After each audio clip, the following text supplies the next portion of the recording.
आइए यहाँ पर देखिए, ये पॉलिनोमियल्स आपका चैप्टर का नाम है, ध्यान देना। ये पॉलिनोमियल्स है ना। तो पॉलिनोमियल्स का एक प्रकार से क्वेश्चन के थ्रू रिवीजन कर दिया जाएगा, क्लास 9th का है। यहाँ सबसे पहले देखिए क्वेश्चन दिया गया, which of the following expressions are polynomials in one variable and which not. तो सबसे पहले यहाँ कह रहे हैं ये जो दिया गया इनमें से कौन पॉलिनोमियल्स नहीं, वो भी वन वेरिएबल में। तो यहाँ पर एक टर्म आया, वेरिएबल क्या होता है।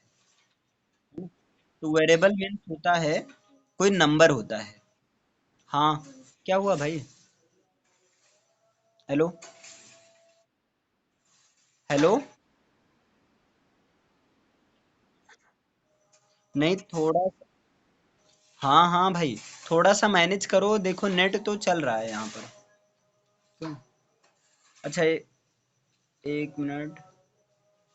यहाँ नहीं चलेगा तो कहाँ चलेगा, एक मिनट। अब बताइए, अब क्लियर है ना?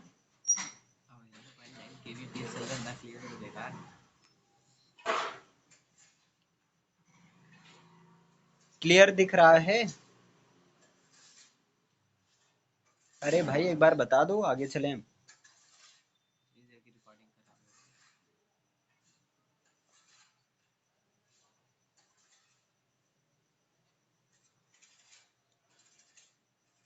चलो ठीक, यहाँ पर ध्यान दीजिएगा, है ना। और सब लोग म्यूट कर लीजिएगा, और जब बोला जाएगा कहने के लिए तब आप लोग बोलना, है ना। इससे जो है किसी को डिस्टरबेंस नहीं होगा। देखिएगा यहाँ पॉलिनोमियल्स में सबसे पहले एक चीज समझ लीजिए, वेरिएबल क्या होता है। तो यहाँ पर जो वेरिएबल होता है, तो वेरिएबल पहले नंबर एक ऐसा नंबर होता है, लेकिन वो अनफिक्स्ड नंबर होता है। अनफिक्स्ड मतलब उसकी वैल्यू जो होती है, उसकी जो वैल्यू होती है वो फिक्स नहीं होता है। ये वेरिएबल नंबर वो होता है जो प्लेस टू प्लेस चेंज होता रहता है। प्लेस टू प्लेस जो है चेंज हो जाता है, वो वेरिएबल नंबर होता है ना, जो प्लेस टू प्लेस चेंज हो जाता है। अब ध्यान दीजिएगा, और हाँ एक यहाँ पर ये भी देखने वाली बात है, पॉलिनोमियल, क्योंकि यहाँ क्वेश्चन में है ना पॉलिनोमियल्स। तो बात किया जाए अगर पॉलिनोमियल्स क्या होता है, तो थोड़ा सा देखिए शार्ट में हम करवा दे रहे हैं। जो पॉलिनोमियल्स होता है आपका, ये पॉलिनोमियल्स होता है चेन ऑफ टर्म्स होता है एक प्रकार का। ये क्या होता है? चेन ऑफ टर्म्स होता है ना। ये टर्म्स का जो चेन होता है एक प्रकार से, चेन ऑफ टर्म्स होता है। और दूसरा नंबर, पॉलिनोमियल्स को आप कह सकते हैं अलजेब्रिक एक्सप्रेशन कह सकते हैं। इसको आप इन शॉर्ट समझने के लिए आप क्या कह सकते हैं, अलजेब्रिक एक्सप्रेशन कह सकते हैं, बीजीय व्यंजक इसको कहते हैं। डन हो ना। अलजेब्रिक एक्सप्रेशंस इसको कहा जा सकता है। बीज गणित क्या होता है? तो पॉलिनोमियल्स वो होता है जिसमें क्या हो, अलजेब्रिक चेन ऑफ टर्म्स और अलजेब्रिक इक्वेशन हो। जैसे आपका कह दिया जाए 2 + x, तो ये एक पॉलिनोमियल्स है ना। वो है आपका 7 भी पॉलिनोमियल्स है, ध्यान दीजिएगा, 7 भी आपका पॉलिनोमियल्स है ना। और बात किया जाए x की पावर क्यूब प्लस y की पावर 2 प्लस z, ये भी आपका पॉलिनोमियल्स है। इसका रीजन है क्योंकि जो पॉलिनोमियल्स होता है इसको डिवाइड किया गया है। और हाँ एक चीज और समझ लीजिए, जो पॉलिनोमियल्स होता है ना, तो पॉलिनोमियल्स में एटलीस्ट 2 पार्ट तो होना ही चाहिए। एक होता है नंबर पार्ट, एक होता है आपका नंबर पार्ट, जिसको आप कह सकते हैं कोफिशिएंट। एक होता है आपका नंबर पार्ट जिसको आप क्या कह सकते हैं, कोफिशिएंट, या कोफिशिएंट कहा जाता है, या आप इसको बोल सकते हैं कांस्टेंट टर्म, है ना। और एक होता है आपका भाई वेरिएबल होता है, एक होता है वेरिएबल होता है। और ये चीज या तो प्लस या माइनस या मल्टीप्लाई या डिवाइड किसी ना किसी साइन से कनेक्ट होते हैं। तो अगर बात किया जाए पॉलिनोमियल्स के डिवाइडेशन की, तो पॉलिनोमियल्स को 2 बेसिस पर डिवाइड किया गया है ना। पॉलिनोमियल्स को 2 बेसिस पर डिवाइड किया गया। एक तो बेसिस पर डिवाइड किया गया on the basis of term, on the basis of term, एक तो टर्म के बेस पर बेस डिवाइड किया गया। अगर जैसे मान लीजिए कोई 7 है ना, या केवल x है, या केवल y है ना, या जो है ऐसे मतलब, या जो है आपका से मान लीजिए z की पावर 26 है, कुछ भी है, अगर वो सिंगल टर्म है तो इसको कहा जाता है मोनोमियल। अगर वो सिंगल टर्म है तो ऐसे पॉलिनोमियल को on the basis of term क्या कहेंगे, मोनोमियल कहेंगे। अगर उनके पास डबल टर्म है तो जैसे मान लीजिए 7 प्लस वाई, लेकिन 7 प्लस 7 नहीं होना चाहिए, है ना, क्योंकि बताया गया पॉलिनोमियल मतलब एक नंबर पार्ट होता है, एक वेरिएबल होता है। तो जैसे आपका 7 प्लस वाई दो टर्म है, आप बोल सकते हैं x cube plus 7 y square, है ना, ये भी आपका क्या है। तो ऐसे यानी कि जिनके पास दो टर्म होते हैं उनको क्या कहते हैं, बायनोमियल कहते हैं, है ना, उसको बायनोमियल कहा जाता है। इसी तरह अगर जिसके पास थ्री टर्म हो जाए, जैसे देख लीजिए 7x³ plus Y square plus 9, तो इसके पास देखो थ्री टर्म है। तो जब थ्री टर्म रहते हैं तो यहाँ पर क्या कह दिया जाता है, ट्राइनोमियल। अब इसके बाद अगर मोर देन थ्री टर्म हो तो उसका नाम दे दिया जाता है पॉलिनोमियल। कहीं कहीं टेट्रानोमियल कहते हैं, लेकिन आप पॉलिनोमियल, पॉलिनोमियल का मतलब क्या हुआ, मोर देन थ्री टर्म। जब थ्री टर्म से ज्यादा हो तो उसको कह दिया जाता है पॉलिनोमियल।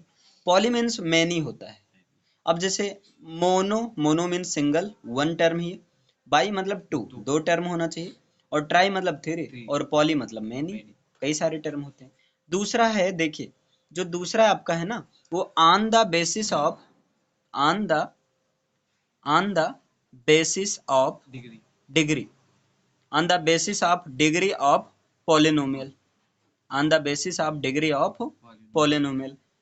यानी कि पॉलिनोमियल के, अब यहाँ पर प्रश्न है डिग्री ऑफ पॉलिनोमियल क्या होता है, तो भाई समझो, देखो ये जो डिग्री ऑफ पॉलिनोमियल होता है ना, इसको आप क्या कह सकते हैं, इसको आप कह सकते हैं, डिग्री ऑफ पॉलिनोमियल को आप कह सकते हैं मैक्सिमम, है ना, आप कह सकते हैं मैक्सिमम पावर या maximum whole number, maximum whole number as a power, as power यानी पावर के रूप में जो मैक्सिमम होल नंबर होती है ऑफ वेरिएबल नंबर, किसी वेरिएबल नंबर की, किसी वेरिएबल नंबर की। जैसे अभी यहां से क्लियर हो जाएगा, जैसे हम कहें 7y प्लस 9, तो बताइए बेटा यहाँ पर वेरिएबल नंबर क्या है, y है ना, वेरिएबल नंबर क्या है, y है।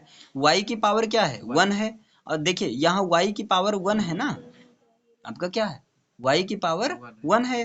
तो यहाँ पर 1 क्या है, ये डिग्री ऑफ पॉलिनोमियल है। यहाँ जो y की पावर 1 है और ये 1 क्या है, ये 1 आपका क्या है, डिग्री ऑफ पॉलिनोमियल है। समझ पा रहे हैं इतना कि नहीं।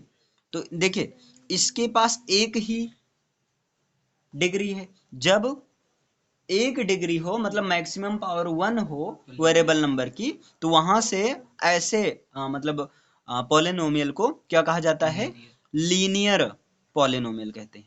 ऐसे पॉलिनोमियल को क्या कहते हैं, लीनियर कहते हैं, है ना। लेकिन अगर मान लीजिए ऐसा कहीं लिखा हो जैसे 2x की पावर 2 प्लस 7, अब यहाँ डजेंट मैटर, ये मैटर नहीं करता है कितने टर्म है। यहाँ देखिए डिग्री कितनी है, तो डिग्री 2 है आपका, है ना, डिग्री आपका क्या है, 2 है। तो इसका मतलब यहाँ पर जब डिग्री 2 रहे तो ऐसे पॉलिनोमियल को क्या कहते हैं, क्वाड्रेटिक पॉलिनोमियल कहते हैं। समझ पा रहे हो ना, ऐसे पॉलिनोमियल को क्या कहते हैं, क्वाड्रेटिक पॉलिनोमियल कहते हैं। इसी तरह अगर मान लीजिए डिग्री 3 हो जाए, तो जैसे मान लीजिए x³ प्लस 5z और -9, तो यहाँ देखिए मैक्सिमम पावर क्या है। अब ये सिंगल टर्म, डबल टर्म, किसी भी टर्म में हो सकता है, लेकिन आपको डिग्री से मतलब, पावर से मतलब। तो जब 3 रहे तो ऐसे पॉलिनोमियल को क्या कहते हैं बच्चा, क्यूबिक पॉलिनोमियल को कहा जाता है। ऐसे पॉलिनोमियल को क्या कहते हैं, क्यूबिक पॉलिनोमियल कहते हैं। डन होना इतना। तो ये तो हो गया पॉलिनोमियल के टाइप्स। अब आते हैं क्वेश्चन पर आ जाते हैं। हाँ एक टर्म कभी ये आ जाता है, ध्यान दीजिएगा, एक आ जाता है आपका जीरोज ऑफ पॉलिनोमियल। काफी अच्छा टर्म है, इसको समझना जरूरी है। तो ध्यान दीजिएगा, ये जो जीरोज ऑफ पॉलिनोमियल होता है ना, जीरोज ऑफ पॉलिनोमियल का मतलब होता है value, value of variable number, value of variable number in any equation या इन एन इक्वेशन, किस इन एन इक्वेशन, या बोल सकते हैं इन अ पॉलिनोमियल, आप क्या बोल सकते हैं, आप बोल सकते हैं इन पॉलिनोमियल, इन अ पॉलिनोमियल। किसी पॉलिनोमियल में जो वेरिएबल नंबर की वैल्यू होती वही होती है जीरो। जैसे आपसे कह दिया जाए, बताइए p x is equal to x plus 5 में जीरोज बताइए, तो इसका जो जीरोज होगा ना वो क्या होगा, -5 होगा। क्यों? क्योंकि अगर x का वैल्यू -5 रखेंगे तभी तो कंडीशन सेटिस्फाई हो जाएगा ना। समझ पा रहे हैं ना, वेरिएबल नंबर की ऐसी वैल्यू पॉलिनोमियल में डेट इज पुट अप या by putting its gives result zero, जिसको अगर पुट कर देंगे by putting it in that, मतलब उसे, इसे जो उसमें पुट करने पर, मतलब पॉलिनोमियल में पुट करने पर gives result zero, gives result zero, ये जीरो के इक्वल हो जाता है। तो इसलिए कभी भी अगर इस तरह का क्वेश्चन आ जाए पॉलिनोमियल फाइंड आउट करने के लिए, तो आप क्या करना, जो भी यहाँ मेन टर्म दिया गया उसको जीरो के इक्वल कर लेना। जैसे ये तो डायरेक्ट बताया गया कैसे आता है ये चीज, तो इसको जीरो के इक्वल कर दो, तो ये हो गया zero is equal to x plus क्या हो गया 5। अब ये 5 इधर आएगा तो माइनस में हो जाएगा, तो x इज इक्वल टू -5। इस तरह से आपका जीरो जॉब पॉलिनोमियल निकलेगा। समझ में आ रहा है ना, इतना क्लियर है ना। अब देखिए यहाँ पर आ जाइए क्वेश्चन में। देखिए क्वेश्चन कह रहा है विच ऑफ द फॉलोइंग एक्सप्रेशंस, इनमें जो एल्जेब्रिक एक्सप्रेशंस है, कौन सा एक्सप्रेशन पॉलिनोमियल्स है लेकिन वन वेरिएबल में। तो यहाँ देखिए एक्स स्क्वायर एक्स, तो यहाँ देखिए वेरिएबल एक्स ही है और पावर जो है आपका होल नंबर है, पावर होल नंबर है, मैक्सिमम पावर 2 है, नेगेटिव नहीं, डेसिमल में नहीं, होल नंबर है। तो मतलब ये आपका वन वेरिएबल में पॉलिनोमियल है। तो यहाँ पर क्या लिखेंगे, यस।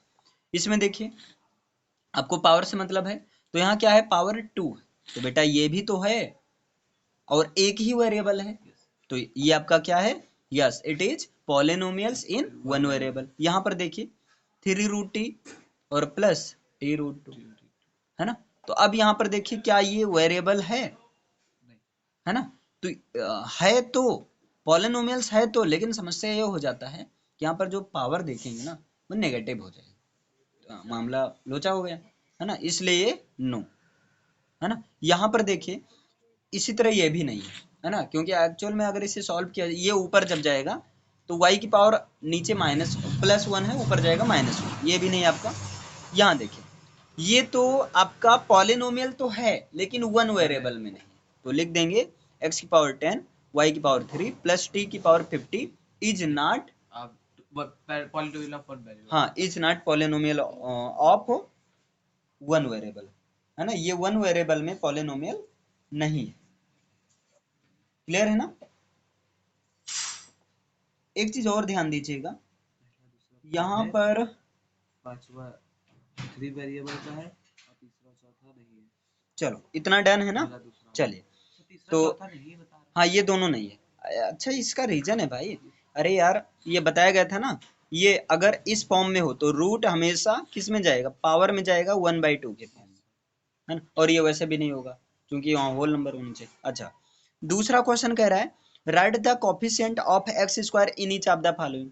तो भाई सिंपल सा, अगर कोफिशिएंट लिखने की बात करेगा ना, तो कोफिशिएंट का मतलब देखो सिंपल सा, अभी बताया तो गया है। देखिए कोफिशिएंट का मतलब नंबर पार्ट कहाँ गया, ये है ना। कहाँ गया भाई, ये है कोफिशिएंट का। या आप सिंपल सा ऐसे याद रखो, बहुत ज्यादा रटो मत। कोफिशिएंट कभी भी पूछे, है ना, जिसका कोफिशिएंट पूछे उसे निकाल दो, बाकी जिसका पूछे उसे निकाल दो बाकी सब। जैसे यहाँ पर कह रहे हैं एक्स स्क्वायर का कोफिशिएंट बताओ भाई, एक्स स्क्वायर में 1 से ही तो मल्टीप्लाई किया गया होगा, यहाँ 1 है, ध्यान देना। अब यहाँ कंफ्यूजन वाला भी अच्छा खासा है, जैसे 2 + x² + x है, यहाँ पर तो कोफिशिएंट क्या है, एक्स स्क्वायर में 1 से ही मल्टीप्लाई किया गया होगा, क्योंकि भाई 1 से करेंगे तो 1x² आएगा, पॉजिटिव भी चाहिए। तो यहाँ तो 1 है, यहाँ तो क्या है 1 है। लेकिन दूसरे वाले में देखो 2 - x² + x³, यहाँ देखो दूसरे वाले में है 2 - x² + x³। अब बताओ बेटा यहाँ x² में -1 से मल्टीप्लाई किया गया होगा, है ना।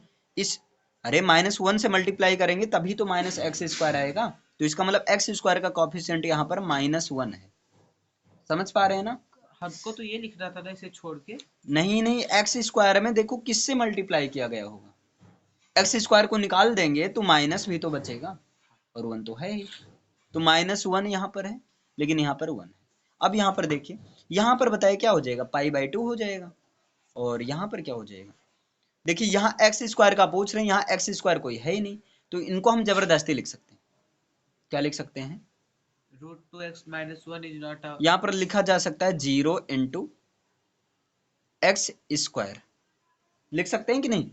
और प्लस भाई इसको सॉल्व करेंगे 0 ही आ जाएगा। तो x × x कर देंगे सुनो तो x बच्चा, स्क्वायर हो प्लस जाएगा। 0 ही आ जाएगा ना, एक्स स्क्वायर में अगर 0 से मल्टीप्लाई करेंगे 0 ही तो आ जाएगा। अब यहाँ से देखो क्लियर है, अभी वैसे हम डायरेक्ट बोल दें कि एक्स स्क्वायर का यहाँ कोफिशिएंट 0 है, तो आप कहोगे कैसे है, तो अगर इस तरह से लिख दिया जाए इसको -1, तो बताइए, आप बताइए, एक्स स्क्वायर का कोफिशिएंट 0 ही तो है, सॉल्व करेंगे फिर वही आ जाएगा।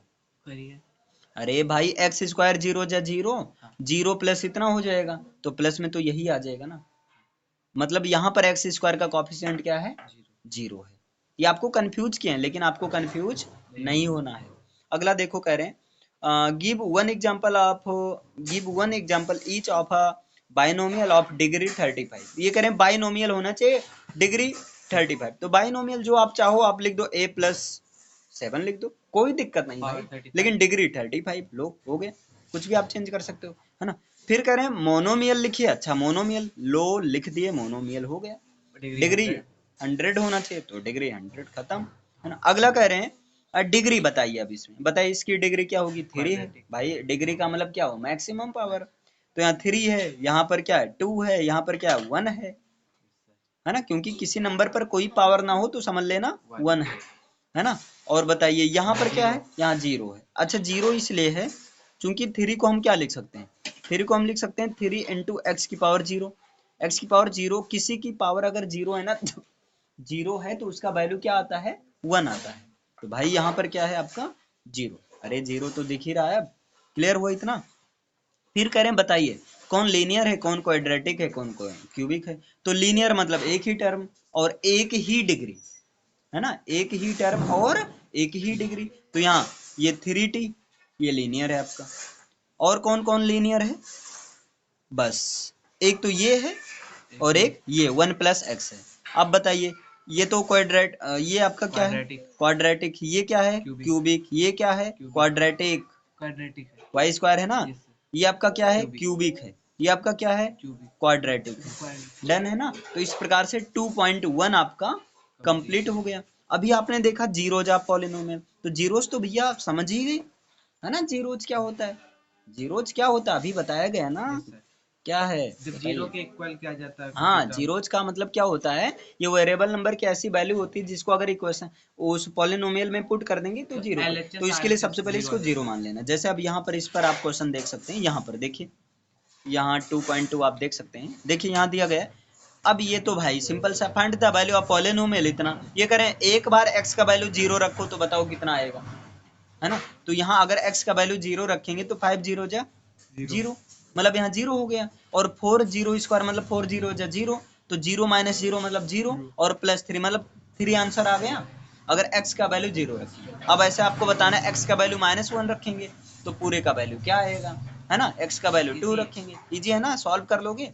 अब यहाँ करें p0 का मतलब y के प्लेस पर 0 रखो, और यहाँ पर 0 स्क्वायर -0 + 1, तो 0 स्क्वायर मतलब 0, -0 मतलब 0 - 0 मतलब 0, 0 + 1 मतलब 1, तो 1 आ जाएगा।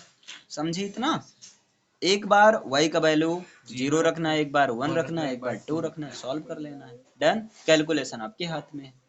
आगे देखिए, नहीं आएगा तो बताइएगा आप लोग। अगला देखो, यहाँ कह रहे हैं verify whether the following are zeros, बताओ कि ये जीरोज जो दिया गया है ना, वैल्यू जो दिया गया, ये जीरोज हैं कि नहीं, ये चीज आपको बताना है। तो आपको पता है अगर जीरोज होंगे तो इसको अगर इसमें पुट करेंगे तो 0 के इक्वल होंगे, अगर जीरोज नहीं होंगे तो मतलब 0 के इक्वल नहीं। आइए एक चेक कर लेते हैं, तो यहाँ पर चेक करना है, जैसे देखो क्वेश्चन दिया गया है px = 3x + 1 है ना, यहाँ कह रहे हैं x की वैल्यू 1/3, बताओ ये जीरोज है, अच्छा पुट कर दो ना, जब यहाँ पुट करेंगे तो बताओ जब पुट किया जाएगा तो क्या हो जाएगा 3 इंटू -1/3 और +1, ये कैंसिल हो गया, यहाँ बचा -1 है ना, -1 और यहाँ +1 और ये प्लस माइनस शहीद हो गया, मतलब 0 आ जाएगा, मतलब पी एक्स का वैल्यू 0 आ गया। तो मतलब लिख दो यस, यहाँ पर लिख दो yes x is equal to -1/3 is the zeros of 3x + 1। बस ऐसे आपको लिखना है। समझ में आया? ऐसे सारे क्वेश्चन आपको सॉल्व करना है। ठीक, अगला देखो, find the zero of the polynomial in each of the following cases. फिर वही चीज बताना भाई, जीरो बताना है इसमें। तो ऐसे केस में जब आपको जीरोज का वैल्यू, यहाँ तो जीरोज दिया गया आपको सेटिस्फाई कराना, यहाँ जीरो मान लेंगे है ना, x यहाँ पर हाँ, जब ऐसे एक्स की जगह जीरो नहीं मानना है, मतलब हमें है जीरो ना, बल्कि x के साथ पूरे पुट को करना है। जीरो मान लेना। जैसे यहाँ कह रहे हैं p x is equal to x + 5 है, इसमें जीरोज बताना है, तो जीरोज बताने के लिए क्या जीरो इज करो, इक्वल टू इसको पूरा जीरो के इक्वल कर दो। Zero is equal to x + 5 भाई, तभी तो वेरिएबल नंबर की वैल्यू X की निकाल value पाएंगे। तो x इज इक्वल टू -5, ये हो गया तुम्हारा आंसर। ऐसे सबका निकालना है ना। इतना क्लियर, ये आपका कंप्लीट हो गया। आइए अब यहाँ एक है रिमाइंडर थ्योरम। देखो रिमाइंडर थ्योरम आप लोग पढ़ते आए हो, रिमाइंडर थ्योरम कुछ खास नहीं, जैसे आपका रिमाइंडर थ्योरम पता है। रिमाइंडर थ्योरम क्या होता है, डिविडेंड, है ना, डिविडेंड इज इक्वल टू क्या होता है बच्चा, divisor into quotient into quotient, या कुछ लोग क्विटेंट बोलते हैं, सबसे अच्छा है क्वोशेंट। डिवीजन ओ सॉरी डिविजर इनटू क्वोशेंट और प्लस में क्या कर दो रिमाइंडर, यही होता है आपका रिमाइंडर थ्योरम होता है, बस खत्म, है ना। अब ये तो पता है, जैसे मान लो कोई चीज डिवाइड करना हो तो यहाँ बीच में क्या होता है, ये वाला क्या होता है पोर्शन आपका, डिविडेंड होता है, ये वाला पोर्शन क्या होता है आपका, डिविजर होता है, और बता दो ये वाला पोर्शन क्या होता है आपका, क्वोशेंट होता है ना। और यहाँ जो रिमेन बचता है, रिमेन से बन गया आपका रिमाइंडर, यहाँ वाला पोर्शन क्या होता है आपका, रिमाइंडर होता है। इतना तो पहचान तो पता ही होगा, डन है ना। आइए क्वेश्चन करते हैं फिर। हमारे स्कूल में सर स्टेप पूछ रहे थे सर, चलो यहाँ बताइए पर इसका देखो, स्टेप बताइए। यहाँ पर देखिए, अब यहाँ पर है, देखो ये कह रहे हैं डिवाइडेड बाई भाई x³ + x² और +3x + 1। देखिए यहाँ पर है, यहाँ पर क्या है भाई, x³ + x² और +3x + 1 इज डिवाइडेड बाई, मतलब इसमें डिवाइड किया जाता है, मतलब क्या हुआ, ये डिविडेंड है आपका, है ना, ये आपका क्या है, डिविडेंड है ना। और इससे डिवाइड किया जाएगा, मतलब ये सब क्या है, डिवीजर है, ये सब क्या है आपके डिवीजर। हम यही क्वेश्चन मतलब इसे डिवाइड करके ना करें और वैसे सॉल्व करके कर देते x + 1 इज इक्वल टू 0 मान के नहीं नहीं, यहाँ -1। आपको डिवाइड करना है, चूंकि ये रिमाइंडर कह रहे तो हैं। रिमाइंडर तो फाइंड कर, ये डिवाइड करने को तो कह नहीं रहे मतलब। नहीं, रिमाइंडर कह रहे हैं तो रिमाइंडर थ्योरम में डिवाइड आपको करना ही होगा, है ना। तो यहाँ रिमाइंडर कह रहे हैं, तो चलो यहाँ पर ये क्वेश्चन बता देते हैं 4th नंबर, चूंकि बच्चे पाई को देखकर घबरा जाते हैं, है ना। तो ये पाई वाला लफड़ा आज खत्म कर देते हैं, है ना। चलो फिर आ जाओ, ये आपका डिविडेंड है, मतलब ये बीच में रहेगा, तो मतलब लिख दो x³ + 3x² और +3x और +1 है, और इसमें किस, ये क्वेश्चन नंबर 4, ये सब डिविजर है। अरे बाई कर रहे हैं ना, डिवाइडेड बाई, मतलब इन सबसे, मतलब ये डिविजर का काम कर रहा है। तो यहाँ x + पाई है, देखो x + पाई है, अब इसे डिवाइड करना है। अब जरा सा दिमाग लगाओ, एक सबसे आसान तरीका, देखो डिवाइड करने का ना सबसे आसान तरीका क्या है भाई, यहाँ जो दिया रहे, यहाँ जो दिया रहे उसे पहले कर लेना, मतलब डिविडेंड का फर्स्ट टर्म और डिवीजर का फर्स्ट, तो डिविडेंड का फर्स्ट टर्म x³ है और डिवीजर का फर्स्ट टर्म क्या है, x है, अपान x हो गया। तो देखिए x और यहाँ पर x² टाइम जाएगा, इसका मतलब अगर हम यहाँ पर x² लिखेंगे तो x² x जा x³ हो जाएगा। समझ में आया बच्चा, x² x जा x³ हो जाएगा, और यहाँ प्लस, अब यहाँ देखिए पाई है, तो पाई यहाँ एज अ कांस्टेंट काम करेगा, ध्यान देना, है ना। तो यहाँ पर चुपचाप ऐसे लिख दो पाई x²। अब यहाँ माइनस, यहाँ माइनस, ये हो गया सही।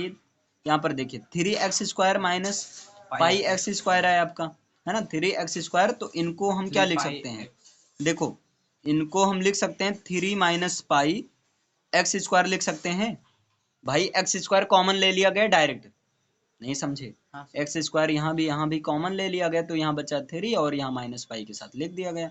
और आगे देखिए +3x + 1, देखिए थोड़ा समझने का प्रयास कीजिएगा, क्योंकि रिवीजन हो रहा है तो भाई थोड़ा तो स्पीड तो रहेगी ही तेज, है ना।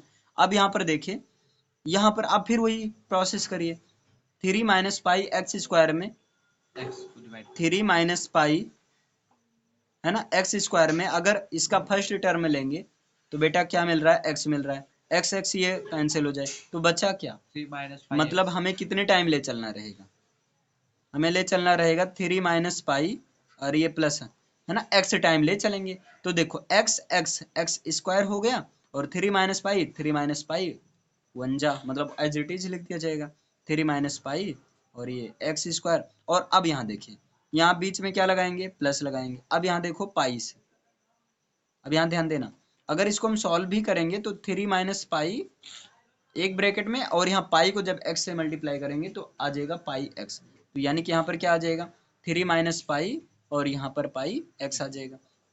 यहाँ माइनस ये हो गया, सही कैंसिल हुआ। यहाँ पर देखिए यहाँ क्या आया, यहाँ पर आपका आया, बोलो भाई 3x है ना। अब देखो यहाँ पर एक चीज और ध्यान देना वाला, एक्स यहाँ पर माइनस है ना, तो 3x समझ पा रहे हो ना। अरे एक मिनट भाई, तो चलो बहुत ज्यादा जूम हो गया है, ठीक है अब सही।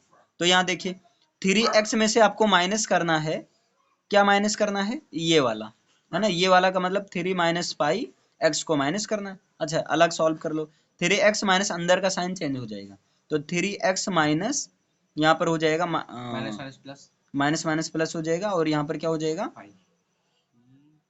हाँ पाई एक्स हो जाएगा। 3x इसको इनटू की फिर 3x तो से देखो इनटू भी 3x करेंगे। इधर अलग है ना, तो ये देखो ये सब नहीं समझे,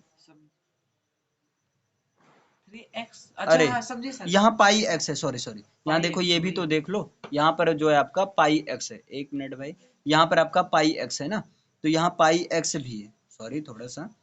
तो इसको जब सॉल्व करेंगे 3x इधर है चुपचाप, माइनस यहाँ 3 पाई एक्स हो जाएगा, 3 पाई एक्स हो जाएगा और माइनस माइनस क्या हो जाएगा प्लस, और यहाँ पर हो जाएगा पाई स्क्वायर एक्स हो जाएगा, है ना, पाई स्क्वायर एक्स हो जाएगा। अब देखो यहाँ पर मतलब ये चीज आया, ये चीज आपका आया। अब इनमें से क्या किया जा सकता है, बोलो, क्या किसी को हम कॉमन ले सकते हैं, अगर इनमें से हम 3x को कॉमन ले लेंगे, 3x को कॉमन ले लेंगे तो अंदर, अरे 3x इन दोनों टर्म में से, कहाँ कॉमन हो पाएगा, पाई बीच में आ जाएगा। सुनो तो बेटा 3x को कॉमन लेंगे, यहाँ 1 आया माइनस यहाँ पाई आया है ना, और यहाँ प्लस पाई स्क्वायर एक्स आया। अरे यहाँ 3x कॉमन लिया गया, यहाँ पर 1 आया, यहाँ माइनस पाई आया और प्लस पाई एक्स स्क्वायर आया। अब यहाँ पर आप इसको लिख दीजिए हैं, तो यहाँ पर क्या आया 3x 1 माइनस पाई और प्लस पाई स्क्वायर एक्स आया। तो रिमाइंडर बच गया। अब बताओ ये कितने टाइम ले चलेंगे, क्या अभी भी जा सकता है, बिल्कुल जा सकता है ना। तो अब हम ले चल सकते हैं इनको प्लस 3 और 3 1 माइनस पाई टाइम ले सकते हैं। तो अगर जब करेंगे तो यहाँ पर हो जाएगा 3x और 1 माइनस पाई, ये हो गया, और यहाँ देखो प्लस लगा, अब देखो यहाँ पाई है, यहाँ पर ये है ना, मल्टीप्लाई करना है, तो क्या हो जाएगा 3 पाई इन अ ब्रैकेट 1 माइनस पाई हो गया आपका। अब इनको माइनस माइनस ये हो गया कैंसिल। एक चीज और है, ये +1 है आपका, +1 तो लिखा ही जाएगा ना, तो +1 को मत भूलो, +1 यही रहने दो, +1 यही आपने रहने हम दो। माइनस नहीं किया था +1 को जब साथ में था ये। नहीं नहीं, ये तो यहाँ इसके साथ वाला कोई नहीं मिल रहा है, ये ऐसे अच्छा रहेगा, ये ये +1 उतार लिया जा रहा है। इतना डन हुआ ना, इतना क्लियर है।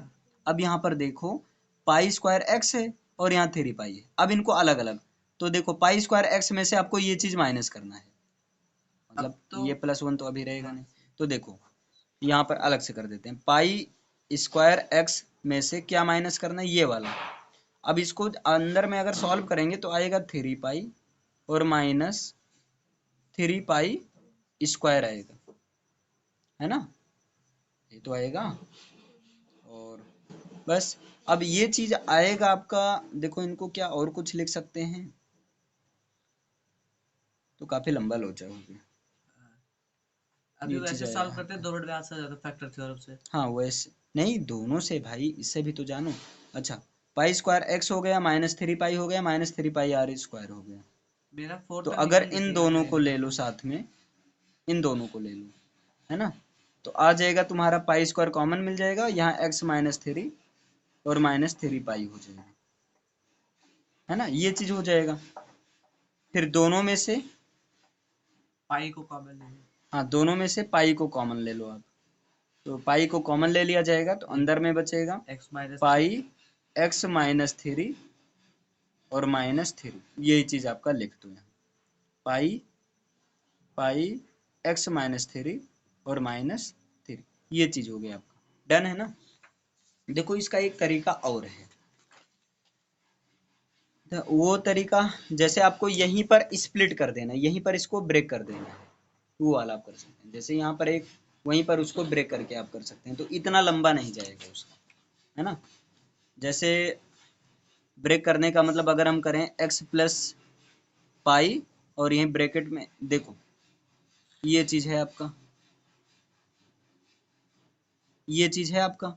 अब सबसे पहले इतना तो क्लियर है, x² टाइम ले चलेंगे ना, तो यहाँ पर हो जाएगा x³ है ना, और यहाँ पर +पाई x² टाइम हो जाएगा, माइनस वही गाना, फिर यहाँ माइनस, यहाँ पर हो जाएगा, देखो यहाँ पर हो जाएगा आपका 3x² माइनस पाई x², तो 3x² -3 pi minus, x square हो जाएगा ना सर।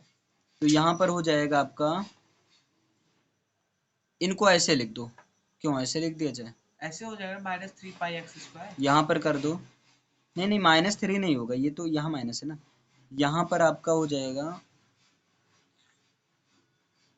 3 पाई x। अगर वैसे लिखने से कोई प्रॉफिट नहीं होगा। अच्छा, ऐसे रहने दो, 3 - पाई x², और यहाँ +3x और +1, अब यहाँ आप ले जा रहे हैं इसको, 3 - पाई x टाइम ले जा रहे हैं, तो सॉल्व करेंगे, 3 - पाई x² आएगा, x², और यहाँ जब यहाँ पाई से करेंगे, तो यहाँ पर आपका आ जाएगा +3 - पाई, और यहाँ पर हो जाएगा पाई x हो जाएगा, है ना, ये चीज आपका हो जाएगा। फिर इसके बाद यहाँ माइनस हो गया, और यहाँ माइनस हो गया, ये वाला कैंसिल हो गया, ये वाला कैंसिल हो गया, और यहाँ 3 3 9 हो जाएगा, अरे सॉरी, यहाँ पर माइनस करो, 3x माइनस 3 - पाई पाई x हो जाएगा, तो सॉल्व करेंगे,